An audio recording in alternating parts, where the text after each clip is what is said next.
પણ માણા કેવા છે બધા ખબર? કોઈ એને પોગી ન હોય કે પછી શું કહે, બધું કાંઈ આયુર્વેદિક ન હોય તો કોલગેટ વાળો ક્યાં તાર માસીનો દીકરો છે? એ માણસે બનાવ્યું છે તો હકારો ને. તો એ પાછા શું કહે કે હે માયાભાઈ, રામદેવ બાબા એમ કહે કરો યોગ ભાગે રોગ. હું કહું હા, એ કહે છે ભાવે તો યોગ કરવા. તો મને કહે કર્યો યોગ ને ભાગે રોગ, તો એને પછી દવાની દુકાન શું કામ નાખી? લે,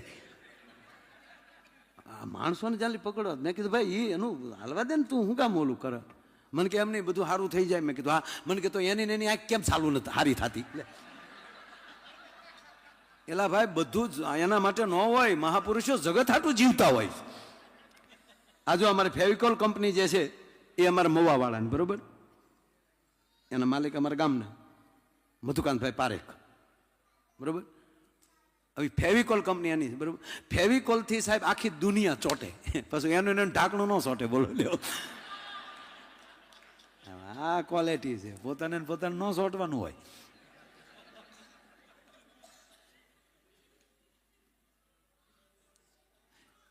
આપણે ગામડામાં કોઈ ગુજરી જાય તો આપણે ખરેખર જાય ને, હજી ખરેખર ગામડામાં જે આપણે ચાલુ છે રાખવાય જોવે કે આપણે 10-12 દિવસ બેસે બધા. પછી આપણે ખરેખર જાય ને એટલે એના દીકરાને જ આપણે પૂછવાનું કે શું થયું તું એમ. ગામે આપણને કીધું જ હોય, પણ છતાં એનો દીકરો કહે ને તો જ આપણે હાસું માનીએ. અને બધા ખરેખર વળી હાવ ઢીલા પડી જાવ. ભારે કરી હો, ભારે કરી. ભારે તેને છોકરાને કરી કારે જ કરવું પડશે. વળી અમુક પાસા એવા હાવ ઘેલસાઈ કરે, હાવ ઘેલસાઈ. હજી મારું મન માનતું નથી તો ભેગો ખાબે બળી જા. આખું ગામ બાળીને વહી આવ્યું તોય તું હજી એમ કે હું હાસું ન માનું. આવું પણ એક લાગણી હોય. એના વિશે હું એક દી બોલીશ. આ ખરેખરો હું છે એ કરવો જ જોવે. 12 દી બેસવું જ જોવે. હા, એક દી બેહણું કરીને 3 દીમાં કાર્ય કરી નાખો એમ ન હાલ. 12 દી બેસજો. જેમ આવતરે 15 વર્ષ આપણી માટે સમય બગાડ્યો છે, ત્યારે હાલતા શીખ્યા છે. 15 વર્ષે ભાન આવી આપણને 5મા ધોરણની. અને એના માટે જો આપણે 15 દી 12 દિવસ બેસવું પડતું હોય, બહુ મોટી વાત છે. હા, એ આખો યોગ છે. એ હું પછી કહે હું કામ બેહવું ને એ 12મે દિવસે આપણે એ જીવને વળાવવાનો હોય. પછી વાત એ આમાં દાંત કાઢવાનું છે. આમાં અમે એક વડીલના ઘરે ગયા ને સાહેબ, તો કેવું બન્યું ખબર? અમે અહીંયા બેઠા. મેં કીધું કેમ કરતા દાદા ગુજરી ગયા? મને કે માયાભાઈ યોગ કરતા કરતા. અરે યોગથી તો મેં કીધું રોગ વયો જાય. મને કે આમાં દાદા વ્યા ગયા. અરે મેં કીધું યોગ? મને કે હા, યોગ કરતા કરતા. રામદેવ બાબાના હમણાં મને કે ભગત થયા છે. સવારમાં રામદેવ બાબા ટીવીમાં આવે એટલે મારા બાપા હામાં બેસી જાય. 2 મહિનાથી તો ખાલી જોતા જ હતા, પણ હમણાં હું થયું કોને ખબર. એની હામાં આસન લગાડીને બેસી ગયા. જેમ રામદેવ બાબા ટીવીમાં કહે એમ બાપા હામાં કરે. તે કે બેસી ગયા 3 દી પહેલા જ. તે સવારમાં 5:30 રામદેવ બાબાએ કીધું કે ઊંડો શ્વાસ લ્યો. એટલે બાપા એમાં કઈ હળ હુજી નહીં. અને કોને ખબર કે સામે રામદેવ બાબા ને પાછું એને ખેલ બદલાવી નાખ્યો.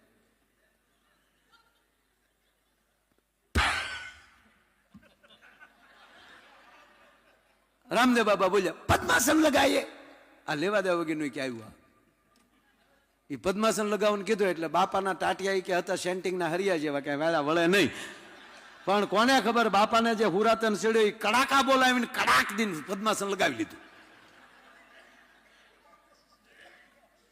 પદ્માસન લગાવ્યું પછી રામદેવ બાબાએ કીધું કે ઊંડો શ્વાસ લ્યો. અને બાબાએ એવું, અમારા બાપાએ કે જેમ બાબાએ ઊંડો શ્વાસ લીધો એમ અમારા બાપાએ ઊંડો શ્વાસ લીધો.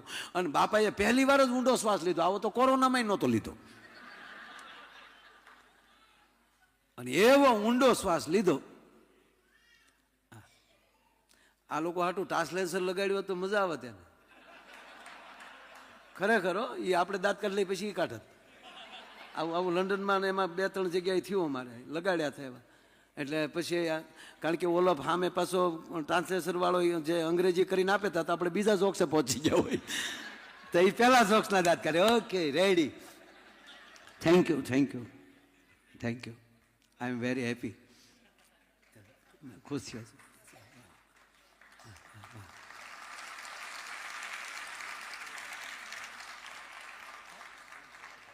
ખૂબ ખૂબ ધન્યવાદ. હા, શું કરતો એટલે બન્યું એવું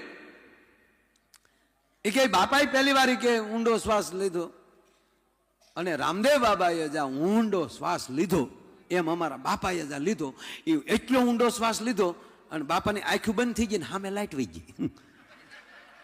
હવે રામદેવ બાબા કે શ્વાસ મૂકો તો બાપા મૂકે ને, લાઈટ આવી તો બાપા વહી ગયા. બોલો લ્યો, એના માટે ન થાય સાહેબ. એક દીકરી હારે જતી હતી ને તો દીકરી નહોતી રોતી, બોલો, એનું આખું ઘર રોતું હતું. દીકરી નહોતી રડતી, એ બધા આમ જોતી હતી હમણાં સુંદરી વટી વટી. કોઈ સાના રહી નહીં ને, અને પછી દીકરી ખીજાણી, હું બધા હે કરો છો, હું આ નવીન છે, હું આ પહેલી વાર હારે જાઉં છું, આ 8મી વાર જાઉં છું. ત્યારે ગામના એ કીધું કે એટલે જ આખું ઘર રોવે કે પછી 8મી વાર પાછી ન આવે તો સારું એમ. આ પહેલી વાર બોલ્યો આજ. એટલે આમાંથી હું ઉપડે એ કઈ નક્કી નહીં. એટલે આજનો જે આનંદ છે, કહેવાનો મતલબ કે એવા જ મંજીરાના માણીગર સાહેબ, આપ અહીંયા ઓસ્ટ્રેલિયામાં રહ્યો છો, ગ્રિફિથ ને હું નામાં? હા, તો બરાબર. હા, હું પાછો ભણવા ગયો ને સાહેબ, તેથી બહુ ટ્રાફિક હતું. અને આપ જાણો છો અમે આલ્ફેડમાં ભણ્યા 10મું. નક્કી કરજો અમે કેવું ભણ્યા આવીશું. હા, આલ્ફેડ એટલે આપણું ગૌરવ છે. હા, પણ અમારા માટે અમે નહીં, અમે તો એટલું જ ગૌરવ લેતા, આમાં ભણીએ સહી. પછી ત્યાં હું કરી છે બાપુજી સિવાય કોઈને ખબર નહોતી. અને એક શિક્ષકો જાણતા હતા કે આ મારા દીકરા દિવાલ કોડીને કોર્ટમાં પાણી પીવા જાય છે. પીપળાનું ઝાડવું ત્યાં ઉતરીને સીધું પીપળાને થળીએ પાણી પીને પાછા ભણવા.